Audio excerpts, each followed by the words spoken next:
Hello and welcome back to thehorrordebate.com. I am Jeff Rowdy Jake here, and alongside me, Michael Mandy. And this week, by request, we are doing... Now, I'm not going to say the French title because I don't speak French and I don't want to piss anyone off. So I'm just going to call it High Tension. Yes, and that's what we should call it. Directed by Alexandre Asia, or Alexandre, or I don't know. Asia, wasn't that like a Steely Dan record? Yes, it was. See, there Pretty you good go. One, too.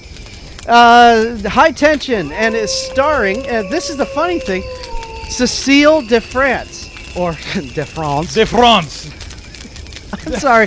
I love that Mel Brooks film, History of the World, Part 1. The French Revolution scene when they're, the people of France, France. Yeah, really. She's right. We don't even have a language, just a stupid accent.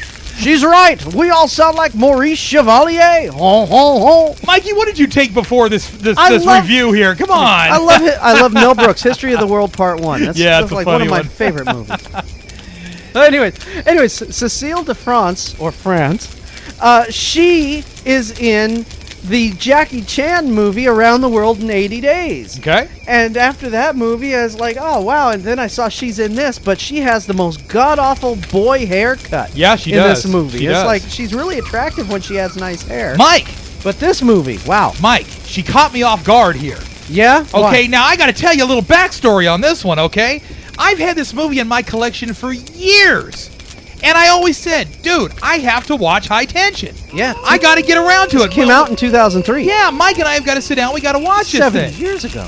Yeah, a long time. 6 years ago. 6 years ago.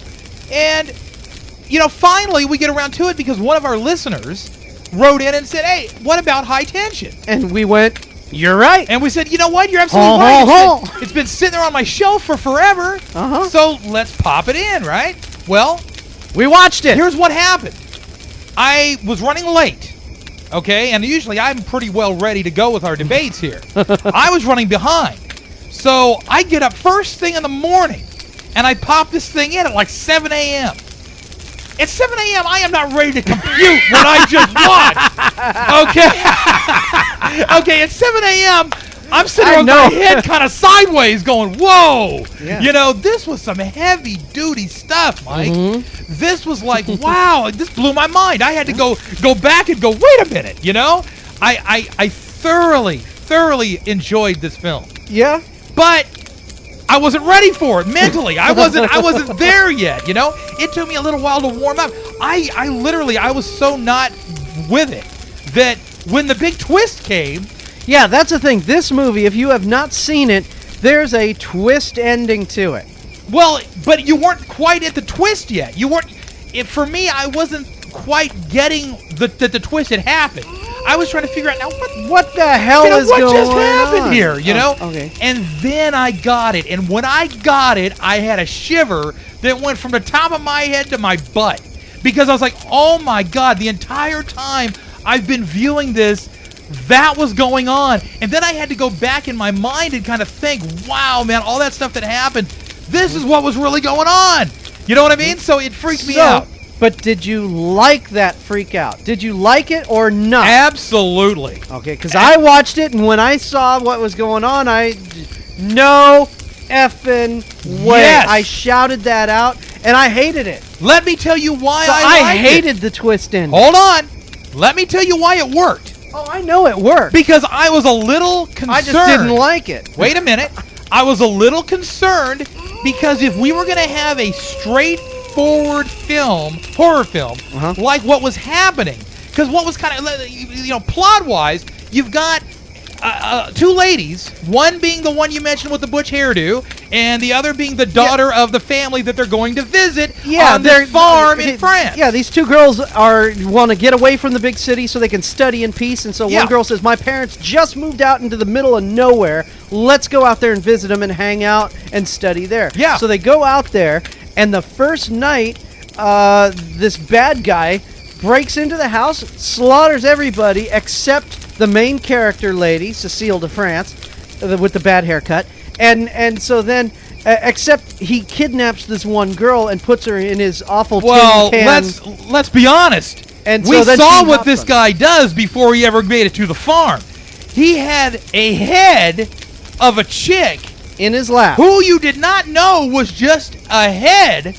Yeah, you just finally realize it after he tosses it out the window. So I'm like, damn. Yeah. Okay, that was my first thing was, damn. Okay, now, all right. Okay, got my attention. Yes. Now I'm starting to wake up, okay? Okay, and so now we're introduced to the girls, and they're playing that bad European happy ABBA type music. Yeah. But you know what? They were smiling, and they were having a good time. And I was just thinking, I remember cruising with the music full blast, and the windows rolled down, driving fast, and damn, that felt good back in those. People don't do that anymore. Got news for you. You need. You have to be cool. Yeah. You got to be cool. You got to have something there, like your band. Or you have to have rap or something that people can relate to. But what's going on here is that, these are real people in real Europe. You know what I'm saying? Who are real lives. But it's like, I'm just saying that, okay, they established the characters, and actually I liked these two characters. Most of these horror movies we're watching now are all teenage extras from Beverly Hills. And it was like, I don't care about you. Just hurry up and just start killing them.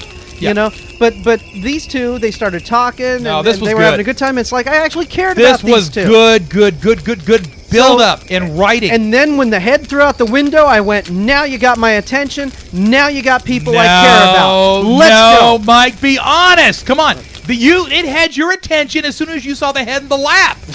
The head didn't even get to need to be thrown out the window. I know what you like. Never keep going. Quit trying to lie to our audience. Anyway, the bottom line is this, Mike. The build-up was perfect. Yeah. You had the plot line building, things thickening up a little bit, and you were thinking, okay, you got this psycho guy in this car that looks, or this truck that looks directly out of Jeepers Creepers. Okay. Jeepers Creepers. It's a giant sardine can. It's a giant tin can on wheels. Dude shows up at the farm.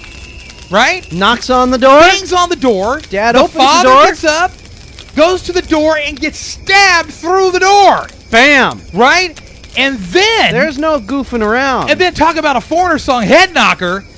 He gets his head stuck in between the railings of the stairs, and a dresser rammed into his head, which knocks his head clean off. Then you have Niagara Falls of blood happening on the floor all over the wood. It was a beautiful thing. I mean, I marked out for it. I thought, wow, this guy is a tough character. He's strong. My only problem with it, though, it was a little too straightforward. And that was kind of where I was going before, is that it felt like, okay, now I know there's going to be a little turn in the road here somewhere. You know what I mean? I didn't want it to be like, okay, killer guy shows up for no reason, because we don't know why. We don't know what he's doing. Shows up for no reason, knocks on the door, stabs dude, comes in and whoops ass. We have no idea why he's doing this. So I said there's going to be some kind of turn in the road. Boy, did we get a turn. We got like a U-turn, but I'm telling you. Yeah, but the thing is, I was expecting this to be another, like captivity or, torture. I remember that. Yeah, but the thing was, the one girl he ties up and throws her in the back, but then Cecile de France, she sneaks on board too, right. But he doesn't know she's there, and so I'm like, okay, so it's not just, oh, we're helpless girls here. She's actually being active in this, and he doesn't know she's there. And you know what I was thinking when I was watching this, going, this is familiar. Yeah. And it's a Dean R. Koontz book where a bad guy captures someone and the second person he doesn't know about sneaks on with him. But anyways, the point I'm trying to make is this was not what I expected. Torture. It was now she's almost like the hunter is becoming the hunted. She's going to try to figure out a way. He doesn't know she's there. Right. And so I was with this movie the whole way. I am still with this movie. The movie is still with me. I mean, what you had, like you said, you had a chase. Okay, first of all, the problem that I had, too, is how did he determine who he was going to kidnap? Was it because he was a sexual predator, is what you kind of thought at the beginning, because of what he did to the head, and all this? How is he choosing what girl or what person? Well, he didn't know about Cecile de France being in the house at all. Well, true, but how would he know about the others being in the house? You see what I'm saying? Was he casing the place? How did he determine that he was going to take the brunette? You know what I'm saying? Because Cecile had a bad haircut. No. Listen, Mikey. How he went in, he killed the father. He went in and killed the mother. Chopped her hands off, He too. tracked the kid through the freaking field and shot him. That was cool. With a shotgun. Uh-huh. How did he determine, I'm not going to kill this one, I'm going to take her with me? Well, because she was young and female, and that's what I was trying to ask. Had better hair. Is he a sexual predator? What is he? These are the things that I'm just trying to give a picture of what was going through my mind when I'm watching this film, because I was starting to, the questions were starting to mount up a little bit, is what I'm trying to say, okay?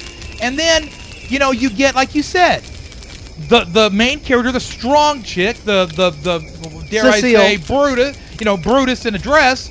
She didn't wear no dress. She didn't wear no dress, but she was brutal. You had her becoming the chaser, and him kind of playing, I think somebody's following me, but I'm not sure, and you could tell he was onto her, but not really, and it really, you talk about a perfect title for a movie. Mm-hmm. By the middle point of this flick, you're in knots. Uh-huh. Well, it's funny because when they go up to the gas station, and you see there's a cashier guy, and I'm going, Cecile, he don't know that you're back there. Right. Run while he's filling up. And what does she do? She gets out when he's filling the tank on one side. Yeah. She runs and talks to him. Yeah. It's like this is one of those movies. I was shouting at the screen for her to Yeah. do something, and she did it. But you know what? And I was going, cool. Mike, She's what listening. made you shout at the screen? Because you gave a crap. Yes, because this worked. Yes. This had you going. You were so bound up tight by the time halfway through this movie, and you almost wanted to just grab a controller and make this chick do what you wanted to do. know what I shouted? How I said at the screen. Okay.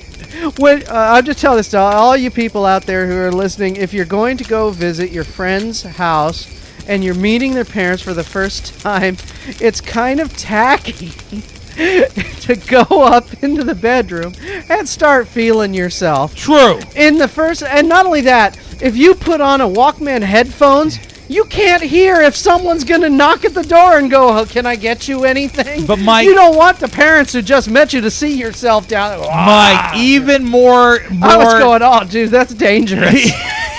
Even better than that, she never washed her hands. Okay, so throughout the entire film, I never noticed. Okay, I'm just saying. I catch these things, trust me. But okay, Mike, so we're halfway. I don't want to know what you caught. We're halfway through the film, and you're tight, you're tense, a headache. It's headache-inducing. You're ready to throw something at the screen, right? Not because you hate the movie, but because you want this girl to do the right thing. And so far, she's doing the right thing. So far, she's doing the right thing, right? And what happens? Her friend does not get out of the truck. She tries to go into the store. Oh, no, don't tell him the store. She tries to go into the store. She tries to get help, and what does she do? It doesn't work, right? It doesn't work because she just tells the guy to call the police, runs and hides, and the guy who's driving the truck comes in, so she can't get on the phone and call the cops. Right, the guy can't. Right. The attendant, right? Yeah. So I mean, but did you get tense when he asked for the booze and the guy goes back to get the booze for him and he sees that she's hiding there? Yeah, and then the movie takes off. The movie does not let go. Yeah, but what were you looking at? Yeah. So, anyways. Yeah. So don't spoil the twist. I'm not spoiling. I'm just saying. You know, this was like the height of tension. Hence the title. Hence the name. So, anyways, did you like the twist? Obviously, you liked the twist. You know what? The twist caught me so off guard, dude, that I like I said, that early in the morning, I'm not ready for stuff like that. Okay, I had to literally go back and go, whoa. This twist, okay, a lot of times when there's a twist, they change things, and they twist it to, it's not plausible. At least this twist was absolutely 100% plausible. Let's just say they didn't cheat. Yeah. So the twist worked. I just didn't like it. But it's not for you to like, or it doesn't matter. This twist was 100% plausible. It was 100% that it could totally. There was one totally go down. There was one plot hole on the twist though that they did cheat on, and I don't want to ruin it for anybody. So, right. But what I'm saying, I think there's more than what you think in the past of this movie that was imaginary than was actually real. And I'm confused as to where the line is. Exactly. This movie does give you a little confusion. No, it gives you a lot of confusion. Okay. I mean, at the end, I'm sitting there scratching my head going, now, wait a minute. You know, watch this film with someone, a buddy, and then talk about it. I mean, what are we doing? We're talking about it. See, that's exactly it. You know what I love about this? Is what the do you fact love that, about it? That we are sitting here and we're having this little conversation back and forth on it, and it's really cool because this movie brings up so many questions. You know, and things that don't really have answers, and maybe only the writers and the director would know. This movie dares you to watch it again. Yeah, you got to watch it again, and it's good enough to watch again. Yeah. I mean, talk about good acting, Mike. Uh-huh. I mean, that girl, man, she was on it. Cecile de France. Oh, she was on it. De France. Yes. She was on it, man. I mean, give her 10 stars right now. I wish she had better hair, though. Screw the hair. She was. Did you see her eyes? Uh-huh. Did you see her eyes when she looked kind of, towards the end there when she looked through that glass? I was like, man, I mean, this is Freaky Link stuff here going on, man. Yeah. So, all right, what are you giving it? Completely enjoyable, completely out of left field, completely unexpected twist, completely well done. I'm going to give this 4 solid stars because there are more questions than answers sometimes towards the beginning, or I'm sorry, towards the end of this movie, and then back at the beginning when you rewatch it again because you got to rewatch it again. It's going to miss that 5-star rating, but this is such quality stuff, Mike. I mean, yeah. I loved it. I thought that it really had that grasp on me the entire way through, and it did it completely on solid acting, solid storytelling, and then when you got that twist, when that twist happened and it throws you for a loop, you're like, wait a minute, send it back to the beginning, let's go again. Yeah. I love that. Yeah, this is a good film, 4 stars, but I hated the twist. So I'm going to take one. The twist takes your air out. Yeah. It does. I just no. No, I just didn't like it. Yeah. So I'm going to give it, but it's at a least good film. The director has talent. And it's a well-made film. Watch it, and it's not torture porn or anything. No, it's a very enjoyable. At least film. This one stayed on the rails, Mike. This one stayed pretty well until the twist, and then the train flipped over. Well, sort of, but you still were on the rails. The train flipped over and still kept rolling. No, you just had to think of it in different terms. Yeah, you had to think of it in different terms. You were thinking all the way through in these certain terms. Someone said I would love this movie, and then you had to flip it all the way around again. I don't know. What did you think that I would orgasm over this movie? Someone wrote to me and well, yeah, what? Because I think because of the twist. I think because and for me it was exciting because we've seen it all, Mike. You and I have seen it all. We've seen a lot. We've seen it all in one time or another, and this was something that we really did not see coming. No. Well, they gave you no clues as to what the twist was coming up on. And actually, I read up after and the special features. They did drop clues, but then they edited them out. Oh, did they? Yeah. Well, props to them for doing that, man, because they wouldn't have been nearly as effective if they would have led up to it. Right. Yeah. Yeah. I mean, good stuff, man. I am so impressed, and I hope, that the rest of this year that I get to see films that are half this good. I mean, this is something else, and it's probably truly a 5-star effort, only because of the fact that I had some questions toward the end. You had the plot hole kind of happening, that we kind of said, well, maybe it's not a full 5 stars, but I'll tell you what, there's not a whole lot better than this, man. Yeah. This is the way it's supposed to be done. All right. I'm Michael Mandy. He's Rowdy Jeff, and we'll talk to you next week at the Horror Debate.